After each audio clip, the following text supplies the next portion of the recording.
যে আমি tilapia barbecue করব। তো এর জন্য আমি আসলে লবণ দিয়েছি আর সিরকা, এটা দিয়ে আমি কিছুক্ষণ ভিজিয়ে রাখবো, হ্যাঁ, যাতে মাছটা দুর্গন্ধটা চলে যায়। কিছুক্ষণ ভিজিয়ে রেখে ভালো করে একদম ওয়াশ করে ফেলবো। সিরকাটা দিয়ে আমি সবসময় আসলে মাছটা একটু ধুই, মাছ তারপরে মুরগি, তাহলে হয় কি দুর্গন্ধটা চলে যায় আর চমৎকার একটা একদম রক্ত পানিটা চলে যায়, সাদা হয়ে যায়। এটা আমার কাছে খুব ভালো লাগে, যার জন্য সবসময় আমি সিরকাটা ইউজ করি। রাঁধুনি সিরকাটাই আমার বেশি ইউজ করা হয়। এইদিকে মাছটা ভালো করে ক্লিন করে একটু ফ্রেশ হয়ে আমি আবার ফাঁকে নাস্তাটাও করে নিচ্ছিলাম, যেহেতু সকালবেলা আমি নাস্তা করিনি, একটু লেটই হয়েছে আমার। তো নাস্তা খেয়ে আমি মাছটাকে আবার ভালো মতো ম্যারিনেট করে নেব। আর এই ফুল দেখি চমৎকার, আর এটা হচ্ছে রোদেলা সে পুডিং বানিয়েছিল সেটাই। এবার আমি ম্যারিনেট করে নেব। তো এখানে আমার সব মশলাই দেওয়া হয়ে গিয়েছে।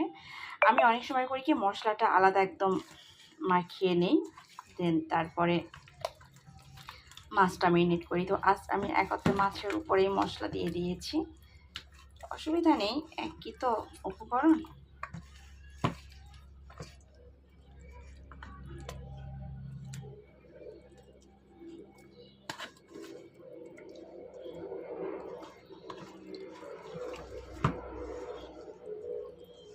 আমি একটু সরিষার তেলও দেব আলাদাভাবে, ভালো করে ম্যারিনেটটা করা হোক, তারপরে সরিষার তেল দিয়ে দেব এখানে।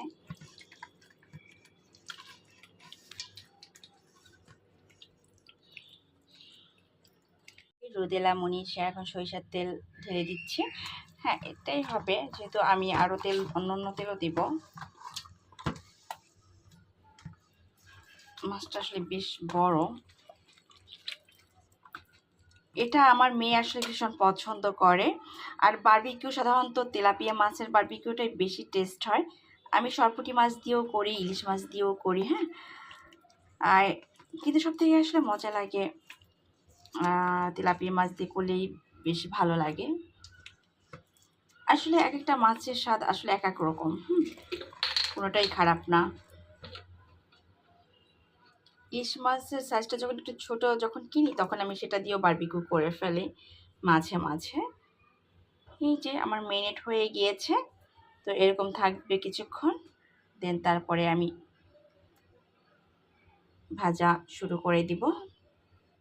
তেল গরম হয়ে গিয়েছে, খুব বেশি একটা তেল দেইনি, কারণ আমি মাছেও আসলে সরিষার তেল দিয়ে মাখিয়েছি। তো এখন আসলে বিসমিল্লাহ বলে দিচ্ছি।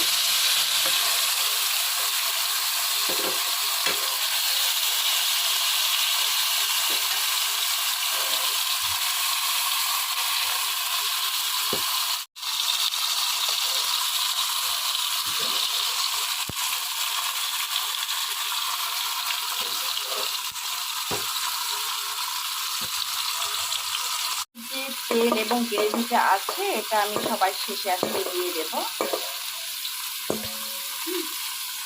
এটা একদম ভাজা যখন হয়ে আসবে, তখন উপর দিয়ে আস্তে আস্তে দিয়ে ভেজে নেব। একটু ঢেকে দিচ্ছি, হ্যাঁ।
অনেকগুলি তেল জমে গেছে, বলেছিলাম না অনেক তেল জমে যাবে, আসলে একদম পারফেক্ট হয়ে গিয়েছে। Barbecue complete. বেশি নড়াচড়া করা যাবে না, তাহলে একটু ভেঙে যাতে ভয় থাকে। একটু দিয়েছি, আসলে উজানোর সময় খুব ভালোই লাগে, ভেঙে যাওয়ার একটা ভয় থাকে তো।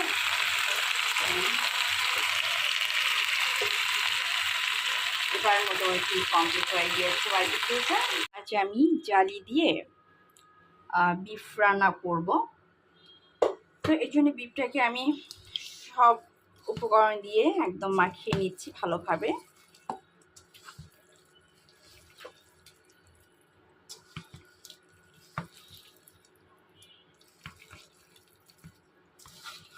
চুলায় হাঁড়ি বসিয়ে দিয়েছি, তেলও দিয়েছি, তেলও মোটামুটি গরম হয়ে যাচ্ছে।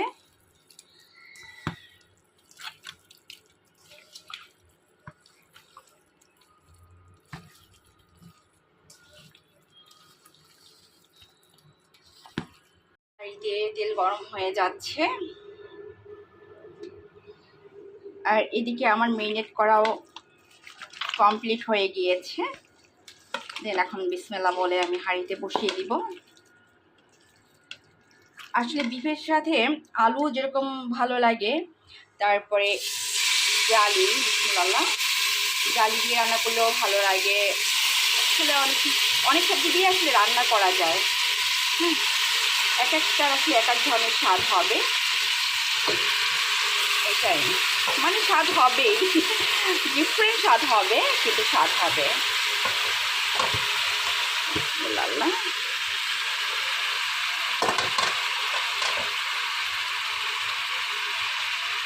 বসিয়ে দিয়েছি। 2000-এ আছে পাওয়ার দেওয়া, হয়ে যাবে। আসলে বিফ থেকে যে পরিমাণের পানিটা বের হয় তাতে আসলে রান্না হয়ে যায়, অর্ধেকের বেশি হয়ে যায়।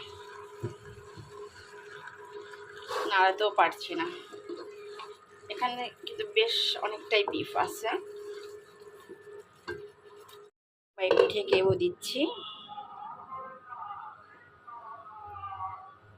আজ এ পর্যন্তই, সবাই ভালো থাকবেন, আল্লাহ হাফেজ।